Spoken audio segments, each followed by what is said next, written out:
You are now listening to station WLS, the voice of Prairie Farmer, America's oldest farm paper, Chicago. The Johnson Wax Program.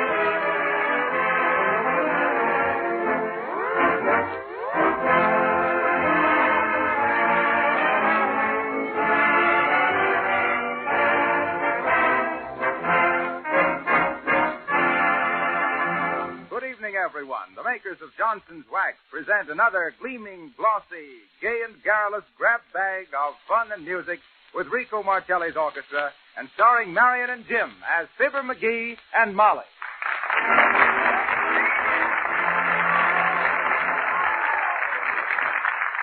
Marcelli and his men open the proceedings with Midnight in Paris. Wrap it up, Rico.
Now, while we're all still in our right minds, let's have a few words of wax wisdom. Until you actually use Johnson's Glow Coat on your linoleum, you can't possibly know what a difference it makes in the looks of a floor. If your linoleum is dull and dingy looking, Glow Coat will make it shine like new again. Or if you have new linoleum on your floor, just remember that you should protect it with Glow Coat if you want to keep it beautiful and save it from becoming worn and lifeless. Glow Coat is so easy to apply. You do no rubbing or buffing. In 20 minutes, Glow Coat dries to a bright, gleaming polish that sheds dirt and dust and saves you hours of cleaning time. Look for the attractive yellow can with the lettering Johnson's Glow Coat.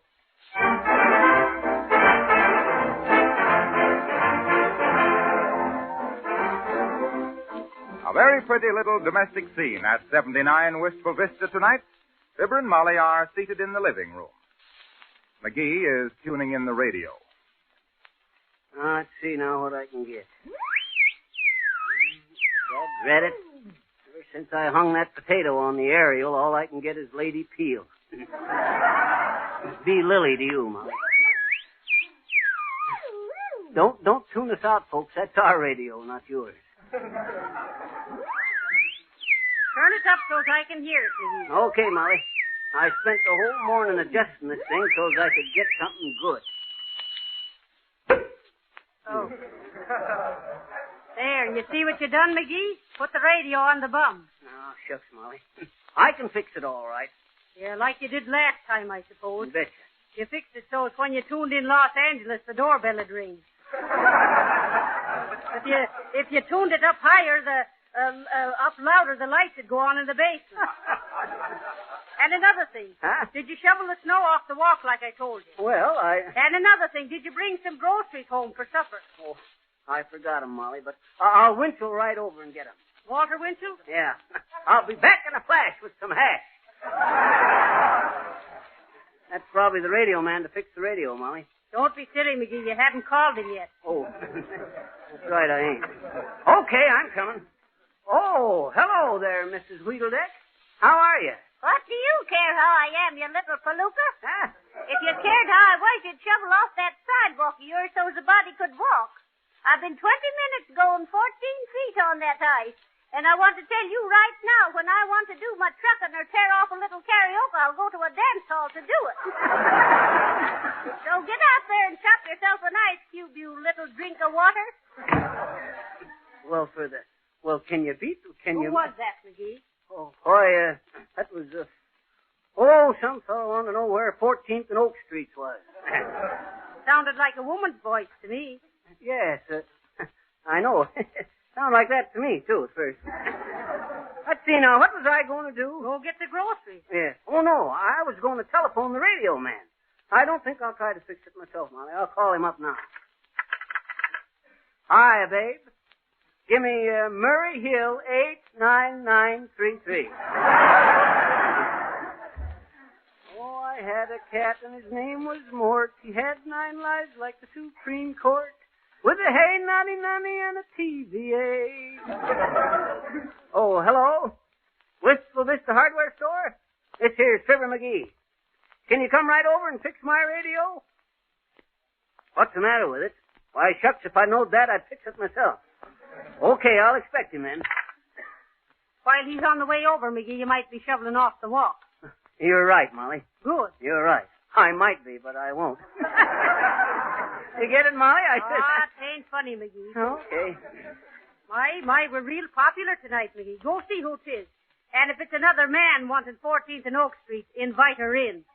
Oh, now, Molly. Okay, I'm coming. Pardon me, I'm working my way through the university by selling Johnson's Glow Coat for the Jones store. You know, the quick-drying, no rubbing, no buffing... Oh, Harpo Wilcox. What university are you going to, Harpo? Florida. Florida. Sure, you know, Waxed, Florida. I get it. If you was going to Toronto, I suppose you'd save 1/3 on the large-size Canada, huh? Oh. No, thanks, Harpo. We just bought a new can of Glow Coat. I can't help you. Well, you'll be sorry when I'm a Phi Beta Kappa. Phi Beta Kappa. Phooey. I'm a non-compass mentis myself. So long, Harpo. Who was that now? Harpo. Did you ask him in? No, I... It'd save time, Molly, if we just took the door off the hinges. Might be a little drafty, maybe, but it'd save wear and tear. Oh, it's probably the radio man, McGee. Let him in. Okay. Oh, hello there, Geraldine. Oh, hello, Mr. McGee.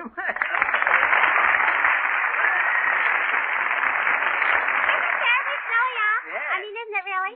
I told Gerald he ought to walk over here with me, and what do you think he said? What he said? He said he was going to stay home and play the desert song. The desert song? Yes, chic to chic. Isn't that too extemporaneous, Mr. McGee? I mean, isn't it really? Yes, it is. Oh, Gerald gets off the courageous things. He really does. Oh, why shouldn't he? Won't you step in out of the cold? It's Oh, no, thank you, Mr. McGee. I really mustn't, Well, really. I just wanted to see if Molly had any books to go back to the circulating library. Circulating library? Gerald says it must be a circulating library. I get such dizzy books. Mr. Gerald must be a card. I don't think Molly's got any books. Well, I'll be getting along then, Mr. McGee. It's terribly cold. I mean, it really is. Yes. Gerald says he wouldn't go out on a night like this because he froze his ears last year. Oh, he went out and froze his ears. Oh, not outside. Gerald says he froze his ears looking for something to eat in the refrigerator. Well, I simply must be off. Diddle, diddle, diddle.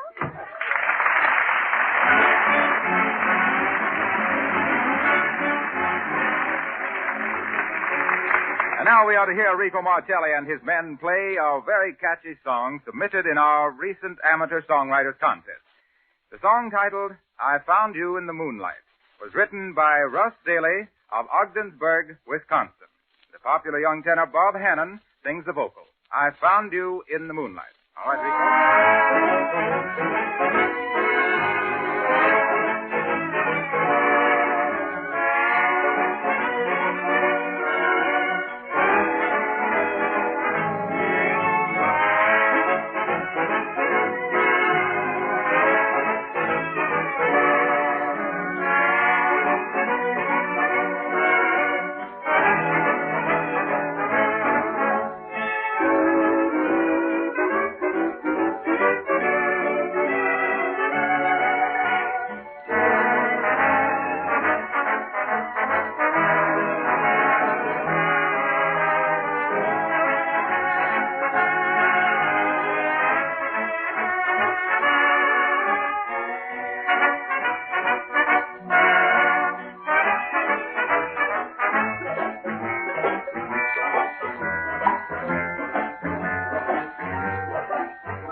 enchanted June night, and through the trees the stars played peekaboo. The night I found you in the moonlight, and lost my head completely over you. I only meant to say good evening, to pass you by and find my way to bed. But something tempted me that evening to stay around and lose my heart instead. You were sweet, a gentle breeze was sighing, and the moon was fair above. First we laughed and did a little crying. We found ourselves in love. And now so often on a June night, in lovely dreams it seems I live in you. The night I found you in the moonlight and lost my head completely over you.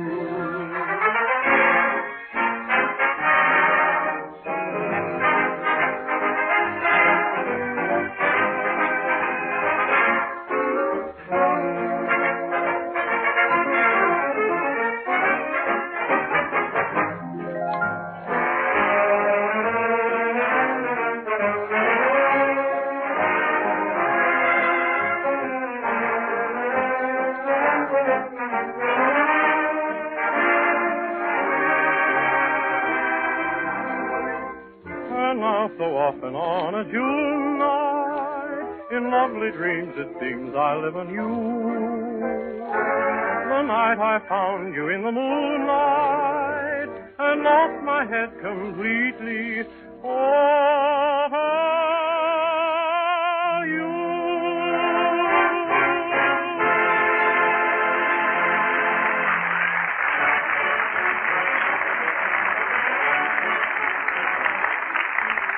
Thank you, Bob Hannon, and congratulations, Mr. Daly. Next week, Marcelli will feature another song entered in his amateur songwriters contest. The composer is John Carter of Bloomington, Illinois. His song is titled, I'll Feast My Eyes on You.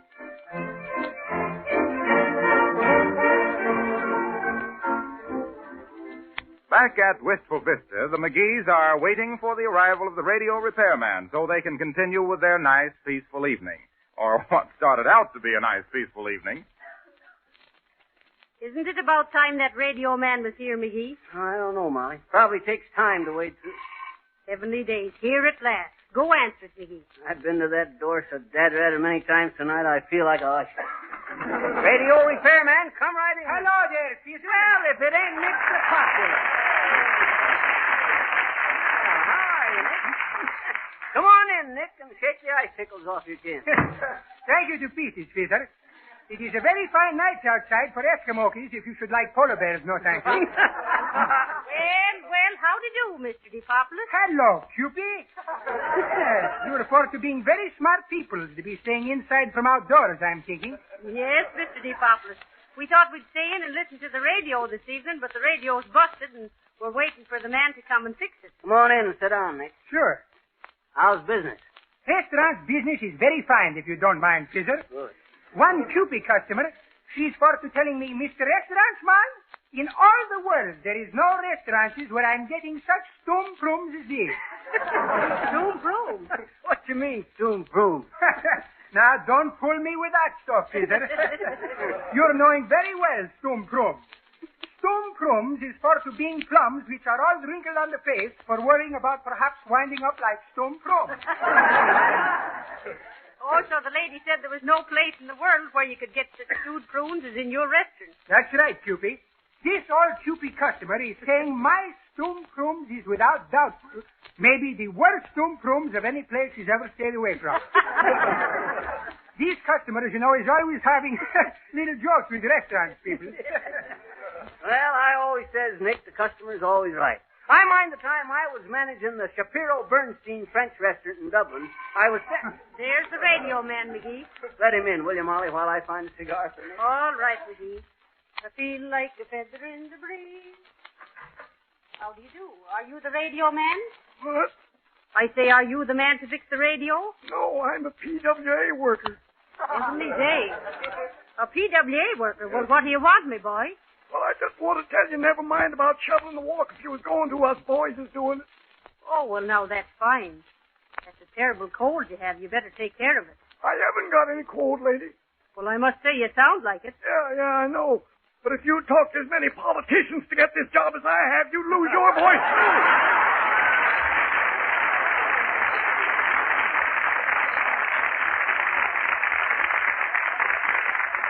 Who was it, Molly? Radio man? No, McGee, it was a man from the city. He says they're shoveling off the walks themselves, so now you won't have to. I won't have to, huh? Caesar is seeming quite happy, Miss Cupid. Was he afraid for to have shoveled the sidewalks off with snow? Sure, Mr. DePopulis. Every time he sees a shovel, he gets stage fright. I can't help it, Molly. My grandmother over in Ireland was frightened by some mining tools. And what happens about that, Caesar? So when I was born, of all the 11 kids, I was the pick of the lot. Have a cigar, Nick. Thank you to Peter. You know, Mr. DePopulis, you'd think that a cold night like this, everybody'd be staying home. But that doorbell has rung 20 times at least. That is just your personal magnitude, Cupid. I'm for to flattening you, I think, but you're right. How do you mean she's right, Nick? Well, this is very fine evening for not going someplace. Betcha. This is what I'm thinking myself. I'm thinking this is such a bad night with cold and snowing that no people who is smart with brains is staying home. So that's why I'm here. You grab me?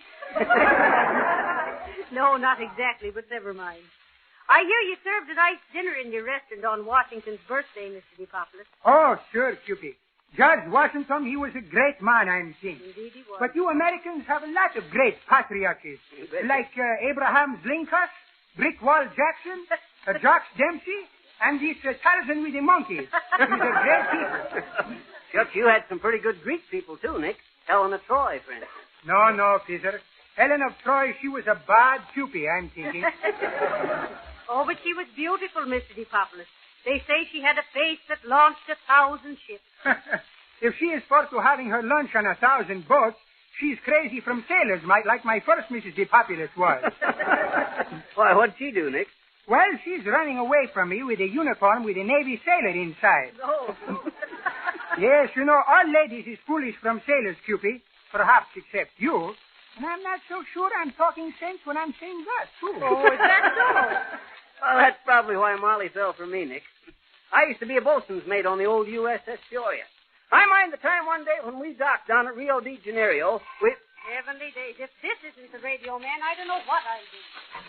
Oh, hello, Molly. How do you do, Mr. Wilcox? Hi, Harper. What can we do for you? Well, you see, your radio being broken, I couldn't make an announcement over it, so I just ran over from the studio to tell you that Marcelli's going to have our little solo violinist, Audrey Call, play her own version of Dinner for One, Please, James.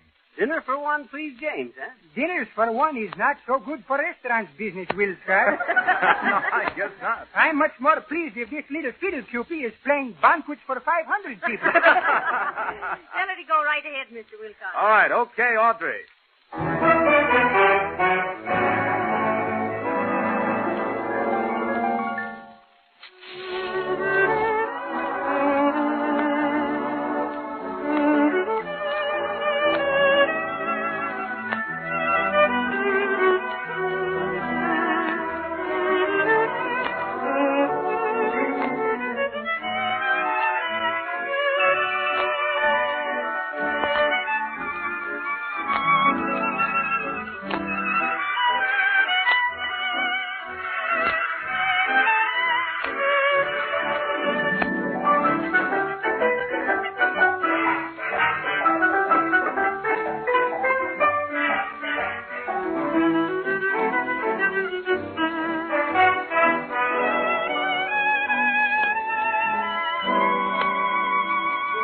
As Misha Elman might play it.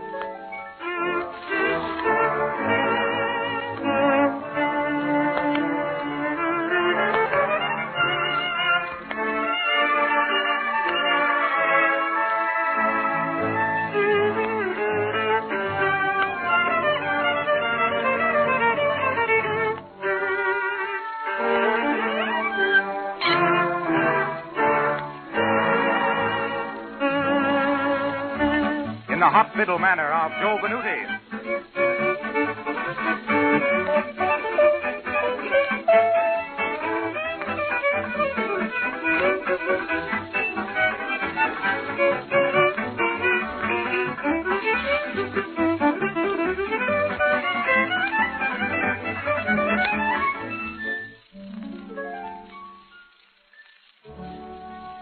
with a Viennese touch a la Chrysler.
Back once more to 79 Wistful Vista, we find Molly and Fibber and Nick DePopoulos still waiting for that radio man. Telephone. Probably the hardware store saying they can't send a repairman. Get it, will you, Molly? Okay, McGee. Hey, Nick, did I ever tell you about the time Feel like a feather in the breeze. Hello, 79 Wistful Vista. Mrs. McGee speaking. Who? The Wistful Vista Hospital? What? Yeah. Oh, heavenly days. A what? A case of amnesia? Oh, I see. He's lost his memory. He's run away from the hospital and he's headed this way. Good heavens, will he... Oh, he's harmless if nobody excites him. Oh, I see. Sure, we'll keep eye out for him. Sure. Red hair, blue eyes, and wearing hospital slippers. Sure, ma'am, but it's hardly likely he'll come here. No, I won't worry anyone about it at all. Thank you for calling, ma'am. Goodbye. Oh, dear, I better go lock the back door. Red eyes, blue hair, wearing amnesia slippers. Hey, Nick, let that radio man in, will you? I've been to that door 50 times tonight. Darkly. Hello, Squeezy. Are you the man from the hardware store? Yes. From the hardware store, the drugstore, the bakery, and the car barn. Particularly the car barn. See, I've got a nickel. Give me a nickel. I give you cups of coffee. Hey, what's going on here? Oh, well, come right in, brother. There's the radio over there. And hurry up, will you? Shucks, I don't know what kept you so long. I don't either. They told me I'd be out in a few days. Few days? No, sir. I ain't paying for no service like that. Hey, what you wearing them carpet slippers on your feet for, bud? They don't fit on my head. Oh, a wise guy, huh? Well, get to work on that radio and don't be so sassy. He's for to having nice croppings of red hairs, Fizzer. Yeah. Like double orders of stewed carrots, I'm thinking. Oh, well, I don't care what color his hair is if he gets busy. What you staring at, bud? What a lovely painting on the wall. Painting? So realistic. Moonlight on the snow. Moonlight on. That ain't no painting, brother. You're looking out the window. Oh, so I am. What am I doing here? What you mean, what are you doing here? McGee, come here. I want to talk to you. I ain't got time now, Molly. This guy comes over here to fix the radio, and then he asks what he's here for. Oh, dear. Go on, get at it, bud. Can you row a boat? Oh. Can I... What are you talking about? Are you kidding me? I believe I will, if you don't mind. Huh? Fizzer, you're always giving people the raz apples, and now you're forced to having some of my own medicine. Medicine. I don't believe I want any right now. Oh, dear, I better call the hospital. Say, listen, son. Excuse me, Mr. DePopoulos, while I make a phone call. Sure, Cupid. Listen, bud, you fix that dad-ratted radio and quit clowning around, you hear me? Oh, yeah. The radio. Where is it? Where is it? He is asking where is the radio cabinet, and he is having his hand leaning on it with both elbows. He's a smart crack wise, Alex. Here, bud, now quit the joshing and get to work. Here's a hammer and a screwdriver and stuff. Forgot about them anvils. I'll stand here and supervise the job. You know, I used to be quite a radio hand myself, Nick. No, is that so? Yep. I invented the Fibber filament. The tube of the future, they called it. Fibber filament, fabricated for finer facility and frequency flexibility, famous in the field for foiling, fluttering, faintness, and fading. Now step on it there, brother. Yes, indeed. Do you see something? What is the matter, radio people? Oh, yes, indeed.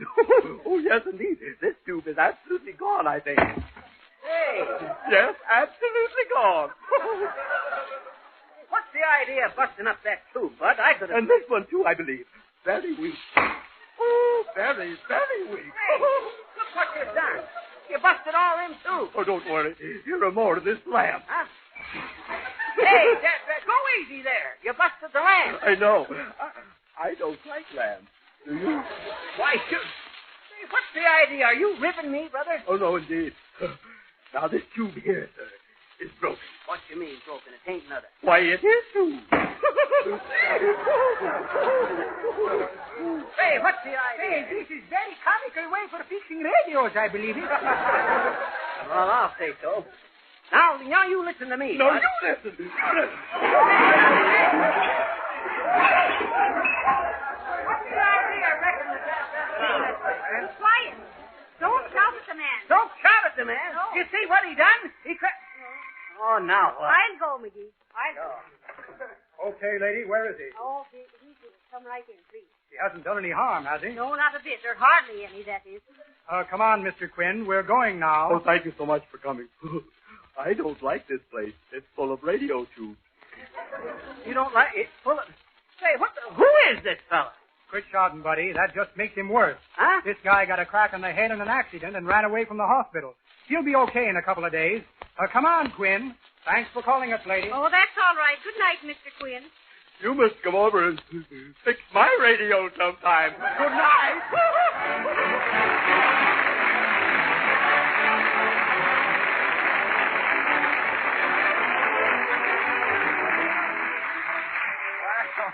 Now, if we'll be forgiven for getting serious for just a moment, I would like to say, just try Johnson's Glow Coat on your kitchen linoleum and see if your family and friends don't compliment you on the looks of your floor.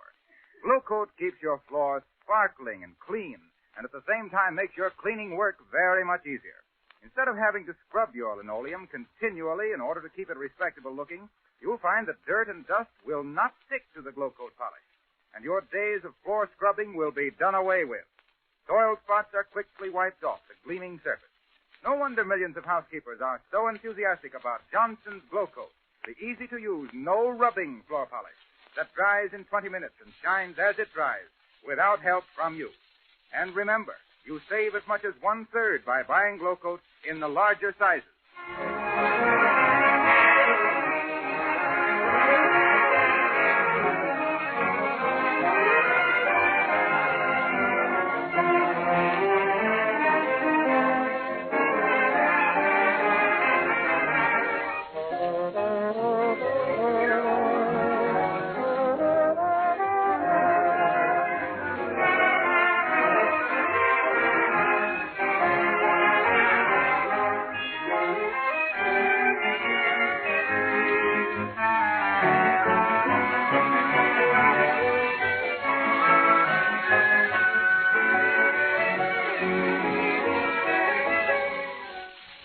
Don't forget, next week at this same hour, you have another rendezvous with the ribbing, romping McGees.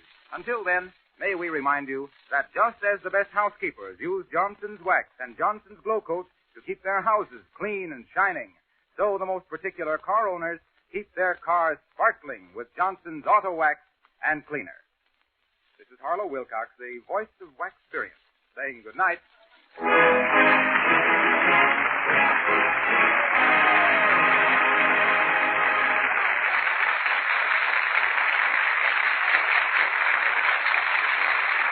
This is the National Broadcasting Company.